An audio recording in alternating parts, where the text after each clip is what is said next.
हमारा देश कैसा है? वैसा ही जैसा आप छोड़ के गए थे। यानी कि हम अभी भी अंग्रेजों के गुलाम हैं? नहीं, अंग्रेजों से तो हमें 1947 में ही आजादी मिल गई थी।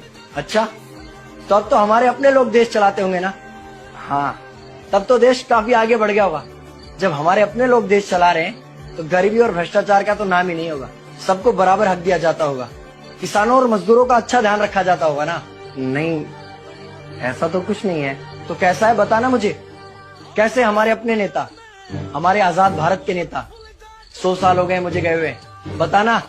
हमारे अपने नेता वो तो अपनी जेबें भरने में लगे हुए हैं। आने वाली 7 पीढ़ियों को नहीं बल्कि 700 पीढ़ियों को ना कमा कर खाना पड़े उस चीज के इंतजाम में लगे हुए हैं। तो तुम लोग क्या कर रहे हो और हमारे देश का युवा क्या कर रहा है? हम लोग तो इंस्टाग्राम पर रील्स देखने में बिजी हैं। यानी कि हमारी कुर्बानी का देश के लोगों पर कोई असर नहीं पड़ा। देश के लोगों में कोई देशभक्ति नहीं, कोई देश प्रेम नहीं। नहीं, ऐसा नहीं है। आपके लिए और देश के लिए बहुत प्रेम है भारत के लोगों के दिलों में। हर 15 अगस्त और 26 जनवरी को तिरंगा फहराते हैं, पूरे जोश के साथ भारत माता की जय बोलते हैं और आपकी डीपी भी लगाते हैं। और भारत और पाकिस्तान के क्रिकेट मैच के दौरान तो हमारी देशभक्ति पीक पर होती है।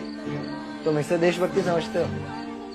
तो फिर क्या है देशभक्ति? अगर तुम्हारी देशभक्ति समाज को सुधारने में, गरीबों को अच्छी शिक्षा या बराबर का हक नहीं दिलाती तो कोई काम की नहीं है तुम्हारी देशभक्ति। भ्रष्ट नेताओं और सरकार के खिलाफ आवाज उठाओ, लोगों को एकजुट करो। लेकिन अगर हमने सरकार के खिलाफ आवाज उठाई या नेताओं से सवाल पूछे तो हमें एंटी नेशनलिस्ट कहा जाएगा या हमें गद्दार करार दे दिया जाएगा। तो डरता है। 23 साल का था मैं जब अंग्रेजों ने मुझे फांसी पर चढ़ा दिया। मुझे तो आतंकवादी कहा गया था। अगर अब नहीं जागे तो ये देश सोता रहेगा। ये सरकारें, ये नेता देश को बेच खाएंगे। इस भ्रष्ट सरकारी तंत्र से लड़ो। देश को क्रांति की जरूरत है।